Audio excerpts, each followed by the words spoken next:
যখন কুরবানি করব, এই কুরবানিটাও হলো আমাদের একটা আমল, এটাও হলো একটা আমল। এটাও আমাদেরকে নিয়াত করতে হবে যে এটা আল্লাহ তাবারক ওয়া তাআলার জন্য কুরবানিটা আমরা করব, এটা আমাদেরকে নিয়াত করতে হবে।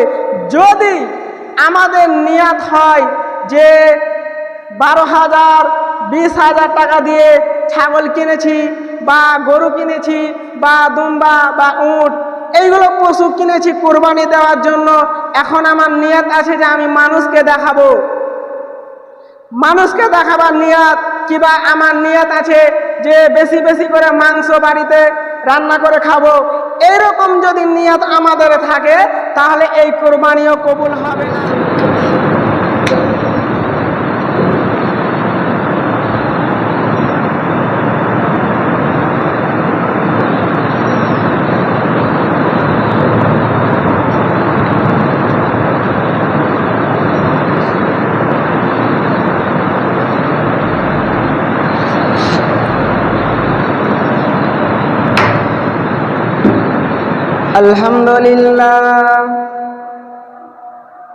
আলহামদুলিল্লাহ নাহমাদুহু ওয়া নাস্তাঈনুহু ওয়া নাস্তাগফিরুহু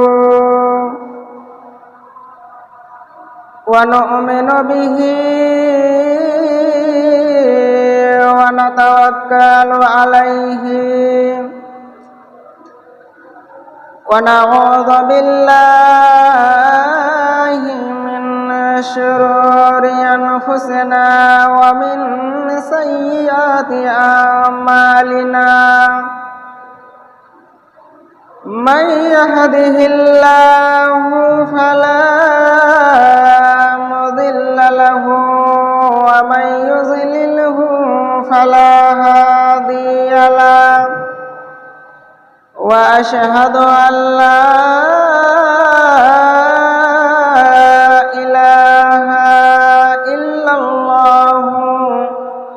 وحده لا شريك له وأشهد أن محمدا عبده ورسوله أما بعد أعوذ بالله من الشيطان الرجيم بسم الله الرحمن الرحيم قاف والقرآن المجيد بل عجبوا أن جاءهم منذر منهم فقال الكافرون هذا شيء عجيب أإذا متنا وكنا ترابا ذلك رجع بعيد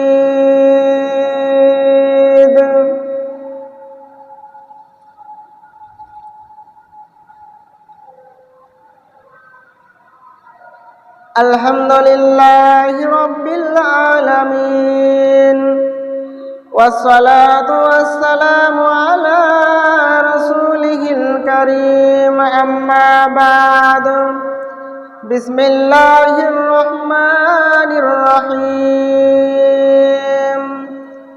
إن صلاتي ونسكي ومحياي ومماتي لله رب العالمين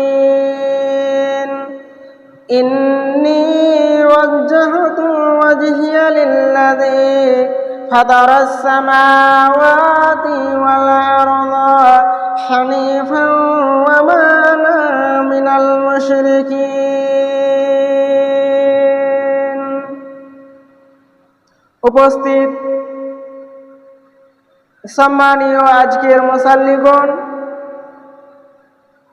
প্রশংসা গুণগান সে মহান তাবারক ওয়া তাআলার জন্য, যিনি আজকে তিনার পবিত্র ঘরে জুমার সালাত আদায় করার তৌফিক এনায়েত করেছেন। তাই সকলে বলি আলহামদুলিল্লাহ। দুরূদ ও সালাম বর্ষিত হোক সরকার কায়নাত তাজদার মদিনা মুহাম্মদ মুস্তাফা জনাবে মুহাম্মদ রাসূলুল্লাহ সাল্লাল্লাহু আলাইহি ওয়াসাল্লামের উপর আল্লাহুম্মা সাল্লি আলাই আল্লাহুম্মা বারিক আলাই। আজকে এই মূল্যবান সময়ের মধ্যে যে বিষয়টি নিয়ে আলোচনা করব সেটি হলো ঈদুল আজহার দিনের করণীয়। আমরা প্রায় জানি ঈদুল ফিতর, ঈদুল আজহার নিয়মগুলো কম বেশ অনেকেই জানি। গত জুমায় হয়তো আলোচনাও হয়েছে।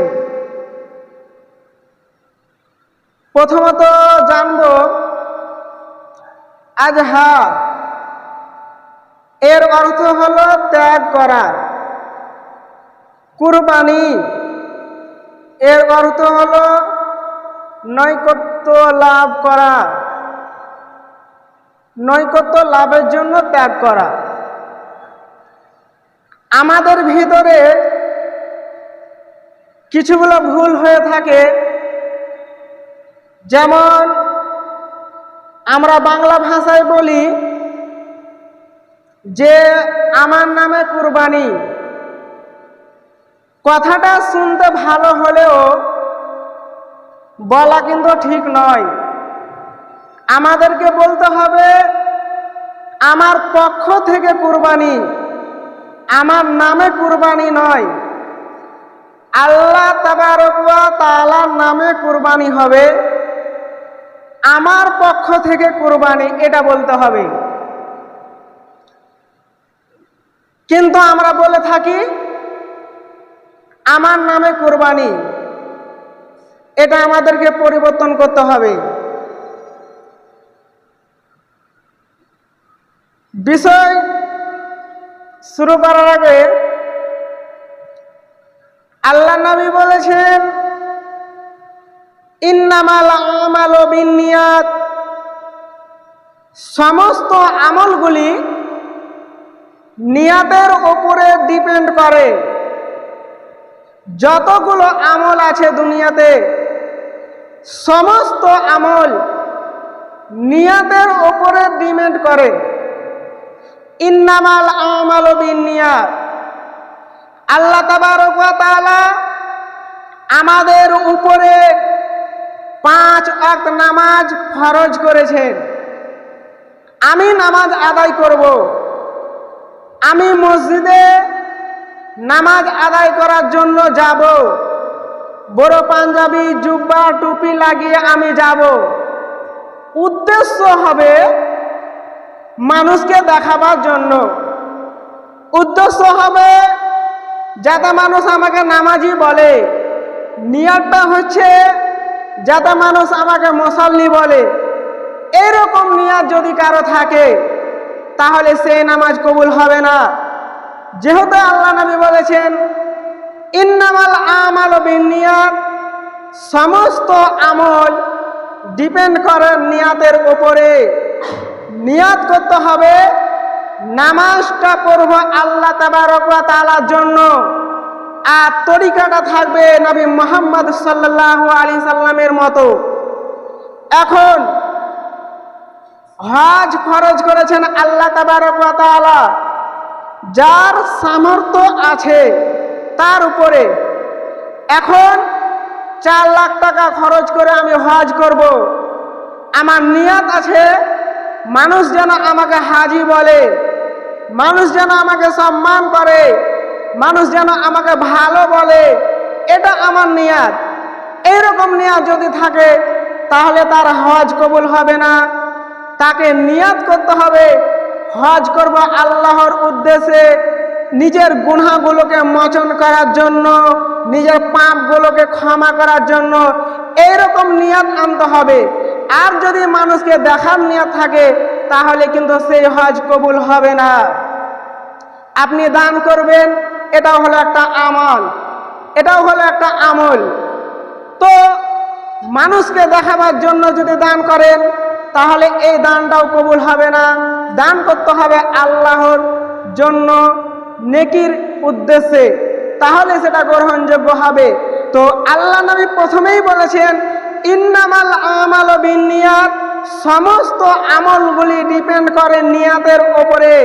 এখন কুরবানি করব, এই কুরবানিটাও হলো আমাদের একটা আমল, এটাও হলো একটা আমল।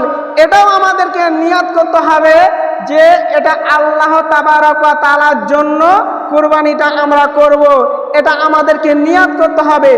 যদি আমাদের নিয়াত হয় যে 12,000 20,000 টাকা দিয়ে ছাগল কিনেছি বা গরু কিনেছি বা দুম্বা বা উট, এইগুলো পশু কিনেছি কুরবানি দেওয়ার জন্য, এখন আমার নিয়াত আছে যে আমি মানুষকে দেখাবো, মানুষকে দেখাবার নিয়াত, কিবা আমার নিয়াত আছে যে বেশি বেশি করে মাংস বাড়িতে রান্না করে খাবো, এইরকম যদি নিয়াত আমাদের থাকে তাহলে এই কুরবানিও কবুল হবে না। নিয়াত করতে হবে যে কুরবানিটা আল্লাহ তাবারক ওয়া তাআলার জন্য। এখন দেখেন কত মানুষ কুরবানির পশু কিনেছে, সেই পশুটাকে আমের পাত খিলাচ্ছে, রাস্তায় ঘুরে ঘুরে নিয়ে খিলাচ্ছে, মানুষকে দেখাচ্ছে যে দেখো আমার কত দামের আমার খাসি, কত দামের আমার গরু। আরো দেখবেন যে যেই পশুটা কুরবানির জন্য কিনে এনেছে সেটা তারা ফেসবুকে স্ট্যাটাস লাগাচ্ছে, হোয়াটসঅ্যাপে স্ট্যাটাস লাগাচ্ছে। এর মানে কি? স্ট্যাটাস লাগার মানে হলো যে আমি যেটা স্ট্যাটাস লাগিয়েছি সেটা মানুষ দেখবে, তাহলে আমি যেই পশুটা কিনে এনেছি সেটা মানুষকে দেখাবার জন্য স্ট্যাটাস লাগালাম, মানুষকে দেখাবার জন্য। তাহলে আমার নিয়াত কি রয়েছে? যে মানুষকে দেখাবার জন্য। তাহলে এইরকম নিয়াত যদি থাকে তাহলে কিন্তু কুরবানি কবুল হবে না। নিয়াত থাকতে হবে যে কুরবানি হবে আল্লাহ তাবারক ওয়া তাআলার জন্য, আমি আল্লাহকে খুশি করার জন্য কুরবানি দেব। তো সেই পশুটা আমি ফেসবুকে কেন ছাড়বো, সেই পশুটা আমি স্ট্যাটাস কেন লাগাবো? আমাদের ভিতরে এইগুলো কিন্তু ভুল হচ্ছে। এইগুলো ফেসবুকে যান, হোয়াটসঅ্যাপে যান, আপনি দেখতে পাবেন যেই পশুটা কিনেছে সেই পশুটার স্ট্যাটাস লাগিয়েছে। এইগুলো থেকে বিরত থাকতে হবে। ঈদের দিনটা হলো খুশির দিন, আনন্দের দিন, তবে সবার জন্য নয়। দুনিয়াতে এমনও মানুষ আছে যার বাবা মারা গেছে কিবা মা মারা গেছে, ওই ছেলেটা ওই মেয়েটা ঈদের দিন এলো, তার বন্ধু তার সাথীগুলো আনন্দ করছে, কিন্তু এই ছেলেটা মনে মনে করছে যে আমার বাবা যদি থাকতো বেঁচে তাহলে আজকে আমি আমার বাবার সাথে ঈদের নামাজ আদায় করতে যেতাম। আমার মা যদি বেঁচে থাকতো তাহলে আমাকে 10 টাকা 20 টাকা দিয়ে ঈদের নামাজ পড়তে পাঠাতো। তার বাবা নাই, কারো মা নাই, তো ঈদ এসেছে কিন্তু তাদের ভিতরে আনন্দ খুশিটা কিন্তু নাই। তাদের চেহারা দেখে না বুঝতে পারলেও তাদের ভিতরে যে ঈদের একটা আনন্দ থাকে সেটা কিন্তু তাদের ভিতরে নাই। যেহেতু আনন্দ হবে বাবা মা বেঁচে থাকার কারণে, তো তাদের যদি মারা যায়, সেই ছেলেগুলো যদি ইয়াতিম থাকে তাহলে কিন্তু তাদের আনন্দ হয় না। তো এই ঈদটা কারো জন্য খুশি, কারো জন্য আবার দুঃখ। তো যাকে আল্লাহ যেমন করেছেন, আল্লাহ তাবারক ওয়া তাআলা যা করে ভালোই করে। ঈদের করণীয়, প্রথমত আমাদেরকে জিলহজ মাসের 1 তারিখ থেকে 10 তারিখ পর্যন্ত তাকবীর পাঠ করতে হবে। 1 নম্বর করণীয়, আল্লাহু আকবার আল্লাহু আকবার, লা ইলাহা ইল্লাল্লাহু আল্লাহু আকবার, আল্লাহু আকবার ওয়ালিল্লাহিল হামদ। প্রথম করণীয় হলো যে আমাদেরকে সব সময় তাকবীর পাঠ করতে হবে। ঈদের সালাত আদায় করতে যাব, রাস্তায় যাব তাকবীর পড়ব, সেখানে বসে থাকবো তাকবীর পড়ব। আমাদেরকে প্রথম করণীয় এটা যে আমাদেরকে তাকবীর পড়তে হবে।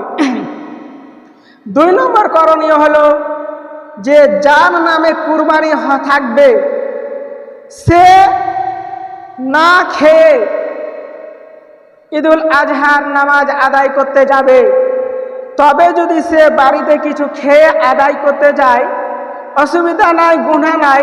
তবে আল্লাহর নবীর সুন্নাত, আল্লাহর নবী না খেয়ে ঈদুল আজহার সালাত আদায় করতে গিয়েছেন, অতএব সেটা আমাদেরকে আমল করা দরকার যে ঈদুল আজহার নামাজ আদায় করার জন্য আমরা না খেয়েই যাব, ঈদের নামাজ আদায় করার পর এসে খাওয়া দাওয়া করব।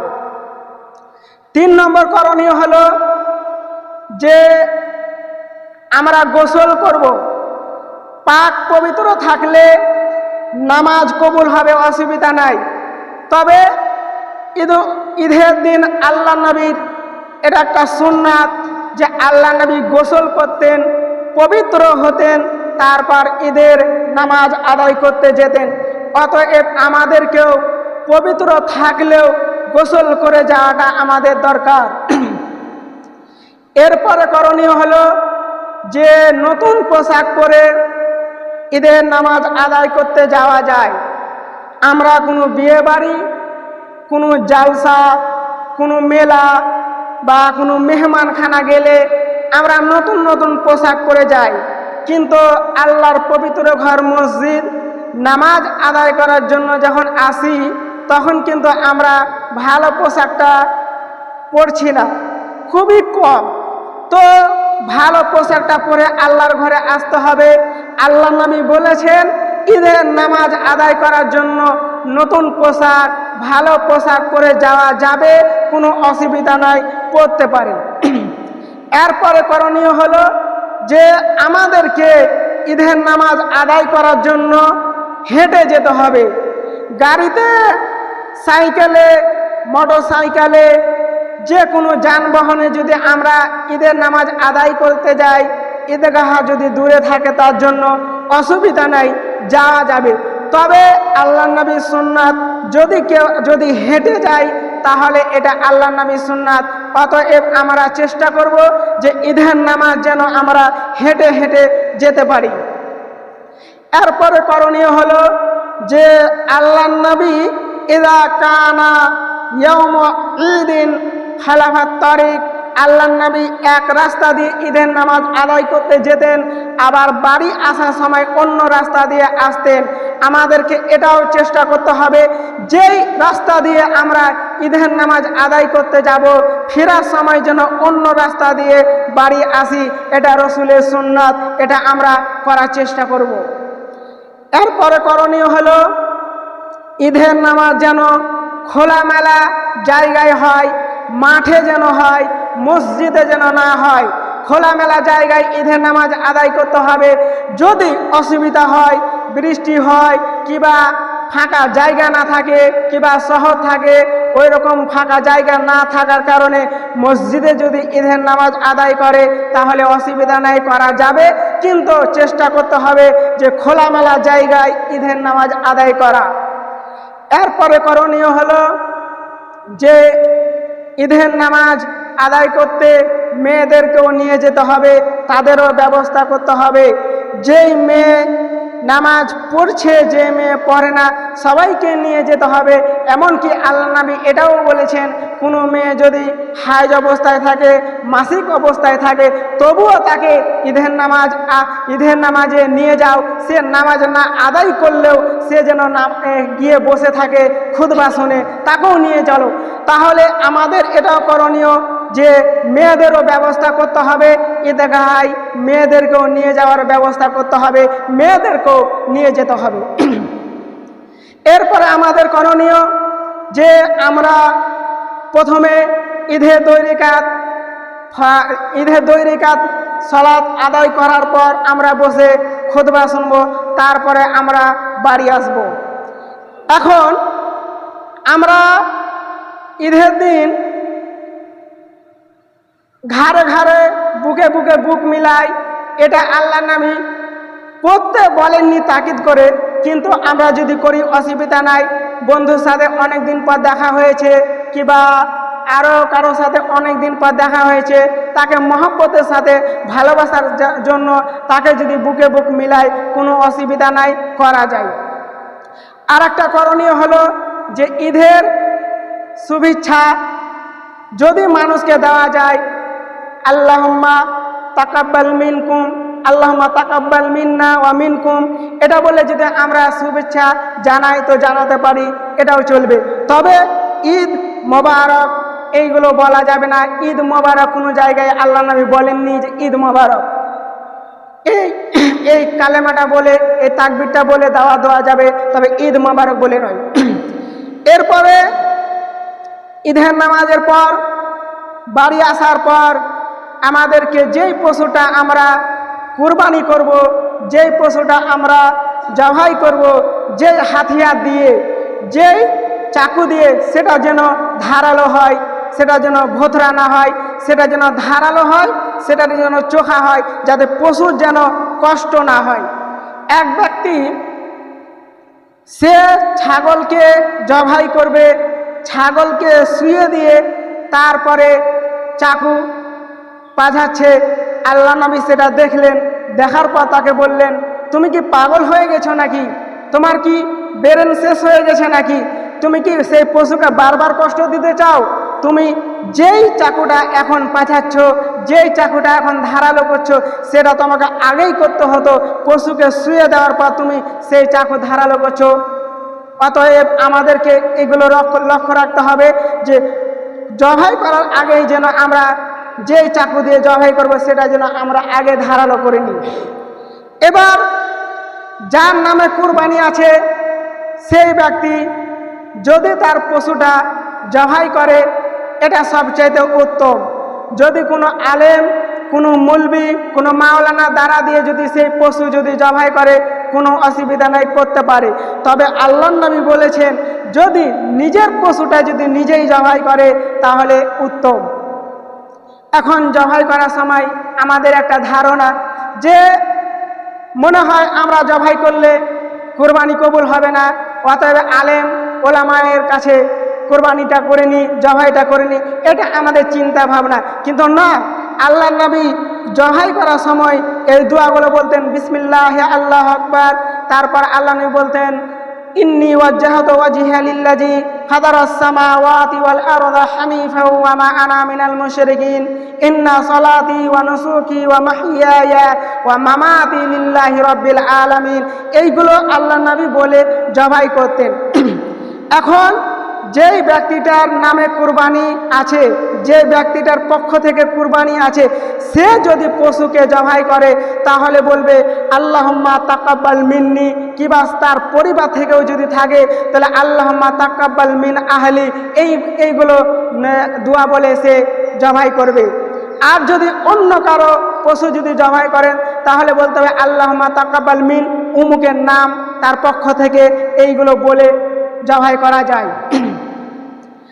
পৃথিবীতে আল্লাহ তাবারক ওয়া তাআলা যেই পশুগুলোকে হালাল করেছেন মানুষের জন্য, রিজিকের জন্য, খাওয়ার জন্য, এই পশুগুলোকে খাওয়া ব্যতীত অন্য কোনো কারণে হত্যা করা যাবে না। অন্য কোনো কারণে যদি একটা চড়াই পাখিকেও যদি হত্যা করা হয়, এটারও আল্লাহকে হিসাব দিতে হবে। যেমন এক মহিলা এক বিড়ালকে বেঁধে রেখেছিল, সে বিড়ালটাকে সে ছেড়েও দেয়নি, সেই বিড়ালটাকে সে খেতেও দেয়নি। বিড়ালটা খাওয়ার কারণে ছটপট করতে করতে কিছুদিন পর মারা গেল। আল্লাহ নবী বলেছিলেন যে এই মেয়েটা জাহান্নামী, এই মেয়েটা জাহান্নামে যাবে। কেন জাহান্নামে যাবে? এই বিড়ালটাকে সে যদি ছেড়ে দিত তাহলে সে তার রিজিকের ব্যবস্থা করে নিত, কিংবা সেই মহিলাটাই যদি সেই বিড়ালকে খেতে দিত তো ওই বিড়ালটা বেঁচে থাকতো। কিন্তু সে খেতেও দেয়নি, সে বিড়ালকে ছেড়েও দেয়নি, ওই অবস্থায় বিড়ালটি মারা গেছে। তার জন্য আল্লাহ নবী বললেন এই মেয়েটি জাহান্নামী। অতএব কোনো পশুকে বিনা কারণে হত্যা করা, তাকে মেরে ফেলা মহাপাপ, আল্লাহকে হিসাব দিতে হবে। তবে যেই জানোয়ারটা, যেই পশুটা আমাদের জন্য হালাল, সেটা আমাদের জন্য হালাল, আমরা সেটা পান করব, আহার করব, সেটা যেন আল্লাহ তাবারক ওয়া তাআলার নামে যেন জবাই করা হয়। আল্লাহ ব্যতীত যদি অন্য কারো নামে সেটা যদি জবাই করা হয় তাহলে সেটা খাওয়া শিরক, সেটা কিন্তু শিরক। আর সেই মাংসটা খাওয়া কিন্তু হারাম। কোনো মতে খাওয়া যাবে না। যেটা আল্লাহর নামে জবাই করা হবে সেই মাংসটা আমাদের জন্য হালাল। এইগুলো আমাদেরকে লক্ষ্য রাখতে হবে। জবাই করার সময় যেন আল্লাহর নাম যেন অবশ্যই আসে, এইগুলো আমাদেরকে খেয়াল রাখতে হবে। এরপরে জাহিলিয়াতের যুগে যখন তারা কুরবানি দিত, কুরবানি দেওয়ার পর সেই পশুর রক্তগুলো কাবা শরীফের দেওয়ালে মুছে দিত, কাবা শরীফের দেওয়ালে লাগিয়ে দিত, রক্তগুলো ছিটিয়ে দিত। তারা বলতো যে পবিত্র ঘরে আমরা সেইগুলো এই রক্তগুলো লাগিয়ে দিলাম, আমাদের কুরবানি কবুল হয়ে যাবে। তাদের এইগুলো ধারণা ছিল। কিন্তু আল্লাহ তাবারক ওয়া তাআলা সূরা হাজের ভিতরে বলছেন, লা ইয়ানালাল্লাহা লুহুমুহা ওয়ালা দিমাউহা ওয়ালাকিন ইয়ানালুহুত তাকওয়া মিনকুম। আল্লাহ তাবারক ওয়া তাআলা বলছেন যে আমি পশুর রক্ত দেখি না, আমি পশুর মাংস দেখি না, আমি শুধু দেখি তোমার তাকওয়া, তোমার ঈমান, তোমার তাকওয়াটা দেখি, তোমার নিয়তটা দেখি। তোমার রক্তও দেখি না, তোমার মাংসও দেখি না। যার নামে কুরবানি আছে সে তো নিয়ত করেছে যে আমি আল্লাহর জন্য কুরবানি দেব। আল্লাহ তার নিয়তটা তো জানে। জবাই করার সময়, জবাই হওয়ার পর রক্ত মাটিতে পড়ার আগেই আল্লাহ তার কুরবানি কবুল করে নেন। আল্লাহ কোনো রক্তও দেখেন না, তার বেশি মাংসও দেখেন না, তার শুধু দেখে তাকওয়া, যে সে কার নামে কুরবানিটা দিচ্ছে।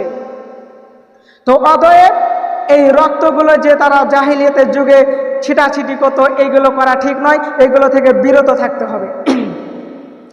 এরপরে আমাদের যেটা কাজ, মাংস করার সময় যদি কারো কাছে সাহায্য নিই যে আমার ছাগলটা কিংবা আমার গরুটা খালিয়ে দেবে, মাংস করে দেবে, বন্টন করে দেবে, কারো কাছে যদি সাহায্য নিই তো আমরা নিতে পারি। তারপরে সে তো শ্রমিক, তাকে যদি আমরা পয়সা দিই কিংবা হাদিয়া হিসাবে তাকে কিছু যদি দিই, তাহলে সেটা নিজের পকেট থেকে দিতে হবে, সেই কুরবানির মাংস থেকে নয়। কুরবানির মাংস নিজে পান করবে, নিজে আহার করবে, আর ফকির মিসকিনকে দান করবে। ওই কুরবানির মাংস ওই শ্রমিককে দেওয়া যাবে না। তাকে যদি দিতেই হয়, সে যদি খাটার জন্য যদি টাকা নেই কিংবা তাকে যদি হাদিয়া দেন, তাহলে আপনার পকেট থেকে তাকে দিতে হবে, কুরবানির মাংস থেকে নয়। সব কিছু হয়ে যাওয়ার পর, কুরবানি হয়ে যাওয়ার পর, পশু জবাই হয়ে যাওয়ার পর, যাতে যেই জায়গায় জবাই করা হবে সেইখানে যেন রক্ত, হাড্ডি এইগুলো যেন পড়ে না থাকে। এইগুলো সমস্তগুলোকে সাফ করে মাটি খুঁড়ে মাটির ভিতরে ভরে দিতে হবে, যাতে ওই রক্তর কারণে, ওই হাড্ডির কারণে কোনো জীবজন্তু বা কোনো মানুষের যাতে অসুবিধা না হয়, গন্ধর কারণে কিংবা হাঁটার কারণে, এইগুলোর কারণে যাতে অসুবিধা না হয়, এইগুলো আমাদেরকে খেয়াল রাখতে হবে। সেইগুলো কুরবানি দেওয়ার পর যাতে ওইগুলোকে আমরা মাটির ভিতরে যেন পুঁতে দিই। যেহেতু আল্লাহ নবী বলেছেন, যদি কোনো ব্যক্তি রাস্তা থেকে কষ্টদায়ক জিনিসকে সরিয়ে দেয় তো আল্লাহ তার গুনাহগুলোকে ক্ষমা করবে, মাফ করবে। আর রাস্তা থেকে কষ্টদায়ক জিনিস সরিয়ে দেওয়া এটা একটা ঈমানের অঙ্গ। তো অতএব আমরা এইগুলোকে লক্ষ্য রাখবো। যদি আল্লাহ নবী বলেছেন লা ইয়াদখুলুল জান্নাতা,